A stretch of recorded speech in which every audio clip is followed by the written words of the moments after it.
Katerina Zareva reporting there. Let's now return to those developments in Libya, and we'll get more analysis from former Pentagon official Michael Malouf. He's live in our studio there in Washington, D.C. Thank you very much indeed for being with us. Well, after almost 6 months of stalemate, the rebel assault on Tripoli came as a surprise to many, but it has led to reports that foreign elements such as special forces from Qatar, the United Arab Emirates and indeed Western countries were involved. Do you think that could be true? Yeah, I do think it's true. I think that the foreign powers have always exceeded the UN mandate. And I think this is been one of the concerns early on in the United Nations Security Council, particularly by Russia, that the resolution 1973 would be exceeded, and I believe it has been.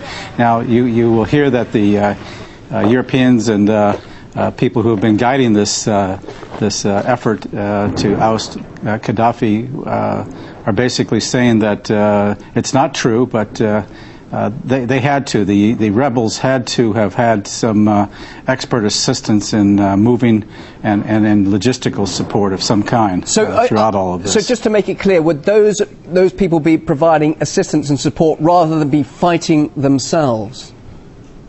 Yeah, they'd be there as advisors and moving people around or suggesting how to deploy. And also you got to have coordination with the NATO forces. So there had to be somebody on the ground to coordinate targets for NATO aircraft to bomb. But we have indeed seen a distinct lack of coordination in various phases of this conflict, and some suggest that the rebels' advance has actually now left them to be quite thinly spread, and in fact they could be open to a counterattack by loyalist forces still. Do you think that could be likely?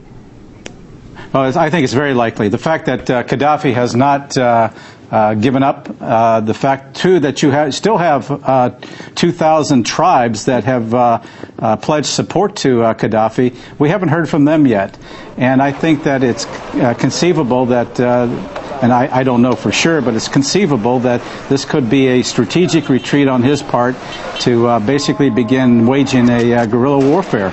And I think it's going to depend upon what the rebels do to try and shore up security there, because right now it looks like it's very haphazard. They're shooting in the air. They all have guns, and it's very undisciplined. So and I don't see the Transitional Council doing anything to try and bring all of this under control, and I think that is, and I think that could play into Gaddafi's hands very easily. And what about Gaddafi's forces, those loyalist forces? I don't know about you, but all the media reports I've seen, I've never really seen them. They seem to me like an invisible army. We see plenty of images of the rebel forces, but where exactly could they be now? I mean, have they actually withdrawn? Have they fallen apart? I mean, you say they could gather again to oppose those rebels, but exactly where are they?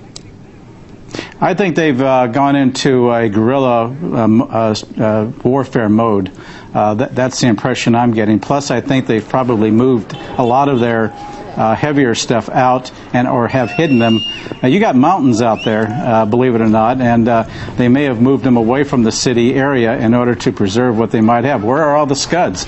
Where's all of the chemical weapons that he is said to have? I don't think that those have been discovered yet. Well, that's a good point. That's a good point, of course, isn't it? And some are concerned that maybe Gaddafi could go out with a very big bang, using those as a great way to the world, and obviously martyring himself and taking many people with him.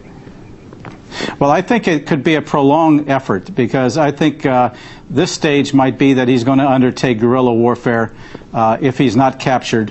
And the fact that his army has not been contained, I think, is also problematic. Now, you've had some defections, certainly, but for the most part, there still is shooting and sniping. And frankly, I don't believe the guerrillas really have control of the entire country.